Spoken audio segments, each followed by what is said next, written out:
Good morning, നമസ്കാരം. ഇപ്പോൾ മണി 12:20 ശരിക്കും ഗുഡ് ആഫ്റ്റർനൂൺ ആയി. So it's good afternoon from myself.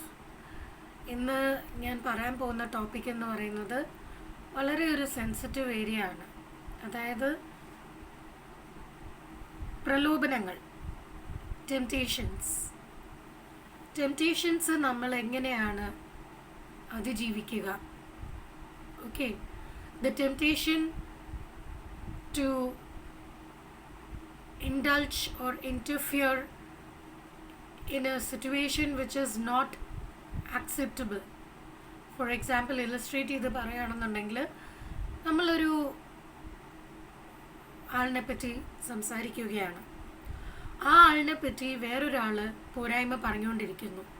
Naturally നമുക്കൊരു ടെൻഡൻസി ഉണ്ടാവും അത് കേൾക്കാനും അതിനെ പ്രോത്സാഹിപ്പിക്കാനും അതിനോടൊപ്പം ജോയിൻ ചെയ്യാനും.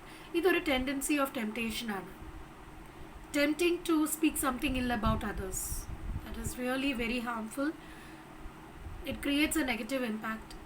നമ്മൾ അത്തരം കാര്യങ്ങളിൽ ഏർപ്പെടാതെ നമ്മളുടെ കാര്യങ്ങൾ നോക്കി നമ്മൾ ഫോക്കസ് ചെയ്ത് നമ്മൾക്ക് വരുന്ന ഏത് കൊടുങ്കാറ്റായിരുന്നാലും നമ്മൾ അങ്ങ് ഡീപ്പായിട്ട് നമ്മൾ പൊട്ടിപ്പോവും, തകർന്നു പോവും. നമ്മൾ ഈ പറയുന്ന തൊട്ട് ആ ഒരു തോട്ടിൽ ഇരുന്ന് കഴിഞ്ഞാൽ നമുക്കൊന്നും നടക്കാൻ പോകുന്നില്ല. സ്വയം നമ്മൾ എഴുന്നേൽക്കാൻ ശ്രമിക്കുക. പടിപടിയായിട്ട് അതെല്ലാം നമുക്ക് ആരുടെയെങ്കിലും ഹെൽപ്പ് വേണം, അങ്ങനെയാണെന്നുണ്ടെങ്കിൽ നമ്മൾ അപ്രോച്ച് ചെയ്യുക. ഇൻ കേസ് നമുക്ക് ആക്സസിബിലിറ്റി തരാത്ത മനുഷ്യരാണെന്നുണ്ടെങ്കിൽ കഴിവതും സങ്കടം ഉണ്ടാവും, വിഷമം ഉണ്ടാവും.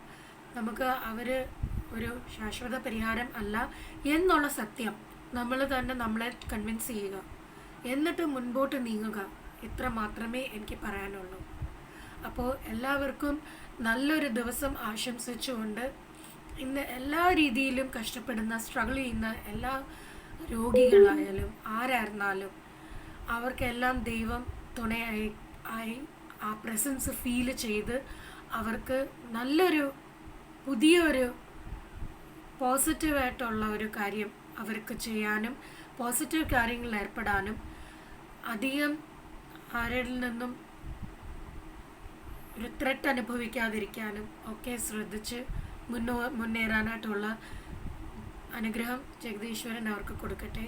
ഒപ്പം എല്ലാ ആശംസകളും ഇനിയും നേരുന്നു. നമസ്തേ, നമസ്കാരം.